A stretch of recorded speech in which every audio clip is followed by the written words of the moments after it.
इस समय जब इंडिया के ऑलमोस्ट सारे ही पड़ोसी देश कोलैप्स कर रहे हैं तो अखंड भारत का सपना फिर से जाग उठा है।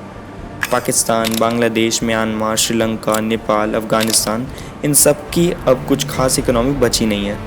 इनके मुश्किल समय में इंडिया ही इनकी मदद कर रहा है। पर ऑफ कोर्स अभी तो इंडिया इतने सारे कंट्रीज हैंडल नहीं कर पाएगा, बट अगले 25 सालों में इंडिया बहुत तेज़ी से आगे बढ़ने वाला है। एंड रीसेंट रिपोर्ट्स के अकॉर्डिंग इंडिया नेक्स्ट 30 ईयर्स में $30 ट्रिलियन की इकोनॉमी बन जाएगा। बट क्या ज़रूरी है कि अखंड भारत एक कंट्री हो? क्यों ना एक बड़ी ऑर्गेनाइजेशन या यूनियन हो इन कंट्रीज़ का, जैसे यूरोपियन यूनियन या नेटो। मैंने तो वैसे इसका नाम भी गेस किया है, ABCC, अखंड भारत काउंसिल ऑफ कंट्रीज़। इससे अच्छे नाम आप नीचे कमेंट्स करके बताना। चलिए अब शुरू करते हैं। श्रीलंका को हमने पिछले एक वीडियो में इंडियन स्टेट बना दिया था, तो आज हम बाकी देशों की बात करते हैं। पहले आते हैं हमारे प्यारे पाकिस्तान पे। पाकिस्तान अब अपने बुरे कर्मों के पाप भुगत रहा है।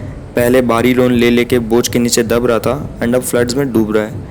अब POK और पाकिस्तान के कंडीशंस में ज़्यादा फ़र्क रह नहीं गया है, तो POK ही क्यों, पूरा पाकिस्तान ही एक बार में ले लेते हैं। इससे पाकिस्तान को ही मदद मिलेगी एंड इंडिया भी टेररिज्म ख़त्म कर पाएगा फाइनली। बट यहाँ फॉरेन प्रेशर ज़रूर बनेगा इंडिया पर, क्योंकि हमें ये समझना होगा कि पाकिस्तान बना ही क्यों था। तो एक्चुअली ब्रिटिशर्स को यूनाइटेड इंडिया की पावर का आइडिया पहले से ही था। एंड इवन यूनाइटेड भी नहीं, सिर्फ आज का जो इंडिया है वो भी बहुत पावरफुल हो जाएगा।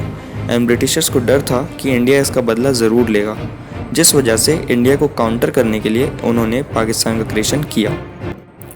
ऑफकोर्स जिन्ना को भी हम इसका क्रेडिट दे सकते हैं, बट बिना ब्रिटिशर्स की मर्ज़ी के ये सब हो ही नहीं सकता था।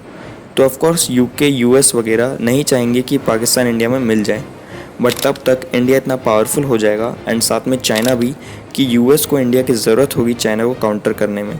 तो मे बी इनिशियली कुछ कंसर्न्स रेज हों, बट थोड़े समय बाद उन्हें एक्सेप्ट करना ही पड़ेगा। एंड UK तो कोई पावर है ही नहीं, उस पर फोकस करने की भी ज़रूरत नहीं है, उनसे तो उल्टा कोहिनूर वापस मांगना है।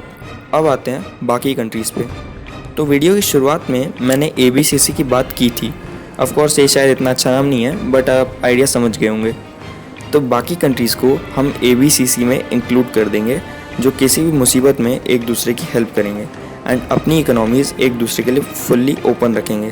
एंड क्योंकि ये अखंड भारत ग्रुप है, तो इस ग्रुप में सिर्फ इंडियन रुपी में ट्रेड होगा, जिससे इंडियन रुपी बहुत स्टेबल हो जाएगा। एंड बहुत सी कंट्रीज़ जैसे श्रीलंका, नेपाल, भूटान, ये सब खुशी खुशी इस ग्रुप का पार्ट बन जाएंगे। एंड बाकी अफगानिस्तान, बांग्लादेश, इंडोनेशिया एक्सेट्रा को इंडिया को अपनी मिलिट्री माइट दिखा के थोड़ा बोली करना पड़ेगा, बट इवेंचुअली ये भी इस ग्रुप में शामिल हो जाएंगे।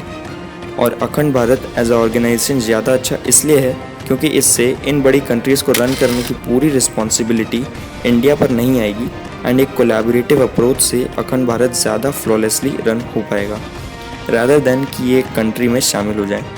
क्योंकि इससे फ्यूचर में पार्टीशन के चांसेस ज़्यादा बढ़ जाएंगे, क्योंकि ये एक बहुत बड़ी और डाइवर्स ज्योग्राफी है। बाकी जिस भी दिन अखंड भारत पूरा हो जाता है, उस दिन वर्ल्ड को नई, अच्छी और दूसरी कंट्रीज़ को डिक्टेट ना करने वाली सुपर पावर मिल जाएगी। बाकी यार आप बताओ कि ये वीडियो प्योर बुलशिट लगी आपको या कुछ प्रैक्टिकल पॉइंट्स भी थे इसमें। मिलते हैं नेक्स्ट वीडियो में। लाइक, शेयर और सब्सक्राइब कर देना प्लीज़। Thanks for watching.